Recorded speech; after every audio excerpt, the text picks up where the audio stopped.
በማዕከላዊ ኢትዮጵያ ክልል ሆሳና ከተማ እንገኛለን። ከተሞች ራሳቸውን በማዘመንና ለነዋሪዎች ምቹ በማድረግ ሂደት ውስጥ ሆሳናም በኮሪደር ልማት እያስመሰገበች ያለችው ለውጥና ውጤት ከተማዋን ለነዋሪዎች የተመቸች እንድትሆን እያስቻላት መጥቷል። በዚህ ጉዳይ ላይ ከከተማው ከንቲባ ሳሙኤል ሽጉጤ ጋር ቆይታ እናደርጋለን።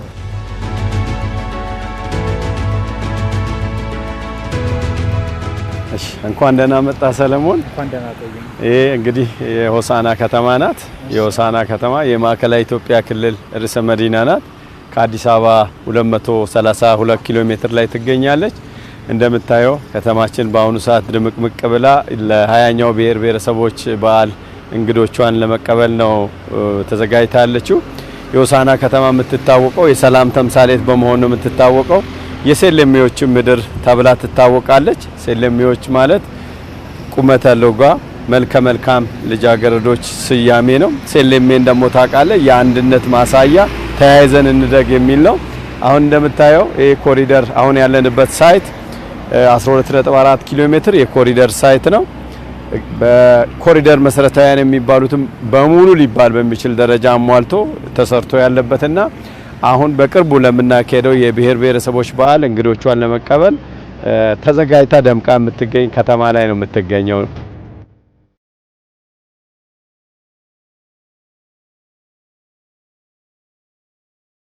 የኮሪደር ልማት በሆሳና ከተማ ውስጥ 35 ኪሎ ሜትር ለመስራት ነው ያቀድነው።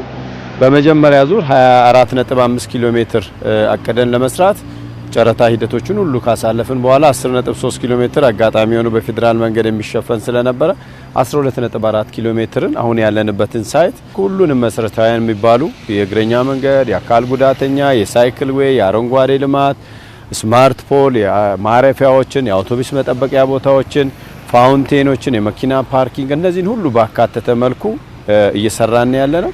አሁን ባለንበት ሳይት ብቻ 5 ፋውንቴኖች አሉ። 5ቱ ፋውንቴኖች በሴሌሜ ስታይል የመያያዝን ነው። 10ሩ ብሔር ብሔረሰቦች በማዕከላዊ ኢትዮጵያ ክልል ውስጥ የሚኖሩትን አብሮነትን በሚያሳይ መልኩ ነው የተገነባው።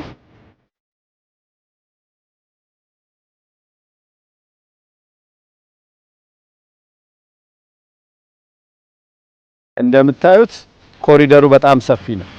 እግረኛ ከአካል ጉዳተኛ ጀምሮ ወደ ተሽከርካሪ መንገድ የሚሄድበት ምክንያት የለም። የሳይክል መንገድ አለ ለሚዝናኑ ሰዎች፣ አረንጓዴ ልማቶች አሉ። ስለዚህ ለሚዝናኑ ሰዎች ትርኢታቸውን ለሚያሳዩት ለብሔር ብሔረሰቦች ጎዳናዎቻችን ሁሉ ክፍት ናቸው። የሚያደናቅፍ ነገር የለም። ውብ ነው። ጥሩ ትዝታ ይዘው ይሄዳሉ ብዬ ነው ማስበው።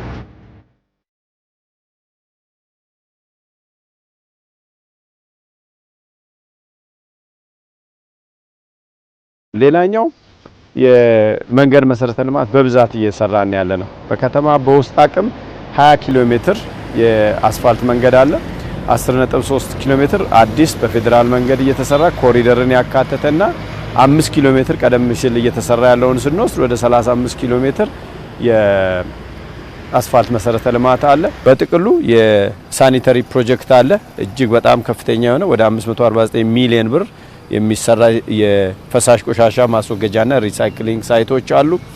በመንግስት ኢኒሼቲቮች የሚሰሩ እንደ ፐብሊክ ፋርማሲ፣ የህዝብ ሽንት ቤቶች፣ የተለያዩ ፕሮጀክቶች እየተሰሩ ነው ያሉት። ከነዚህ ሁሉ ፕሮጀክቶች በከተማ ውስጥ በመንግስት በህብረተሰብ ተሳትፎ በክልል በዞን በፌደራል መንግስትና በከተማ አስተዳደር በህብረተሰብ ተሳትፎ የሚሰሩ ፕሮጀክቶች በጥቅሉ ወደ 7 ቢሊዮን ብር የሚጠቁ ፕሮጀክቶች በአሁኑ ሰዓት እየተንቀሳቀሱ ነው ያለው። ከተማዋ የማዕከላዊ ኢትዮጵያ ክልል ርዕሰ መዲና ከሆነች 2 ዓመቷ ነው። በ2 ዓመት ውስጥ ያሳየች ለውጥ ደግሞ በጣም የሚገርም ነው። የፕሮጀክት አፈጻጸማችንን እጅግ ለውጧል። ስታዲየም አይተ ከሆነ በ2 ወር የተሰራ ስታዲየም ነው። ቤተ መንግስት፣ የክብር ፕሬዝዳንት ማረፊያ ቤተ መንግስት፣ አዳራሽ፣ ፓላሱ ጭምር በ6 ወር ባልሞላ ጊዜ ውስጥ የተሰራ ነው። የሀዲይ ነፈራ የራት ምሽት የሚካሄድበት ሀዲይ ነፈራ በዚህ ሰዓት ስታይ እጅግ ድምቅ ያለ ነው። ቀደም ሲል የሀዲያ ብሔር ዘመን መለወጫ ያወደ የሚካሄድበት ነው። ከዛ ውጪ ደግሞ አሁን ለብሔር ብሔረሰቦች ቀን የራት ምሽት ዝግጅት እየተደረገ ያለ ቦታ ነው። ሁሉንም በጥቂት ጊዜ ውስጥ ያጠናቀቅንበት ሁኔታ ነው ያለው።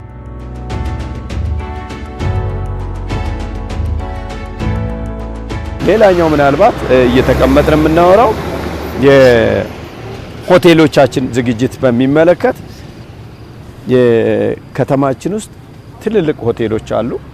እነዚህ ሆቴሎች እንግዶችን ለመቀበል ዝግጅት አድርገው ነው ያሉት።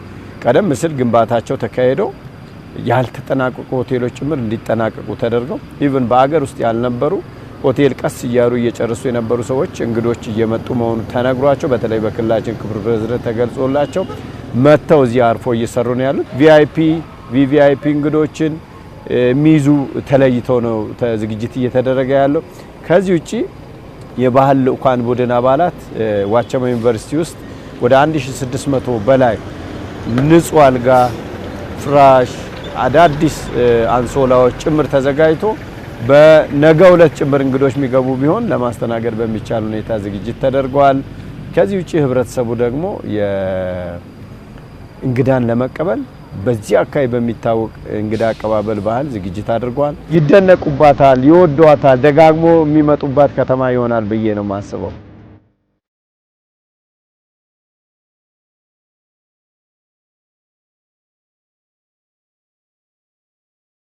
አቶ ሳሙኤል ሽጉጤ የሆሳዕና ከተማ ከንቲባ አጠቃላይ የከተማዋን የኮሪደር ልማት እንደዚሁም ደግሞ 20ኛውን የብሔሮች ብሔረሰቦችና ህዝቦች ቀንን እንግዶች ለመቀበል እያደረጋችሁ ያላችሁትን ዝግጅት ስላስቃኙኝ እጅግ አድርጌ አመሰግናለሁ። እንግዲህ ተመልካቾቻችን የሆሳዕና ከተማ ከቀን ወደ ቀን ለውጦችን እያሳየች የምትገኝ ከተማ ናት። 20ኛው የብሔሮች ብሔረሰቦችና ህዝቦች ቀንን ለማስተናገድም ዝግጅቶቿን አጠናቃለች። በዚህ ልክ በዚህ ከፍታ ውበቶቿንም ጨምራ እንግዶችን እየጠበቀች ነው። እኛም ይህ በዓል የተሳካና ኢትዮጵያውያንን በጋራ የሚያሰባስብ እንዲሆን እየተመኘን በዚሁ አበቃ።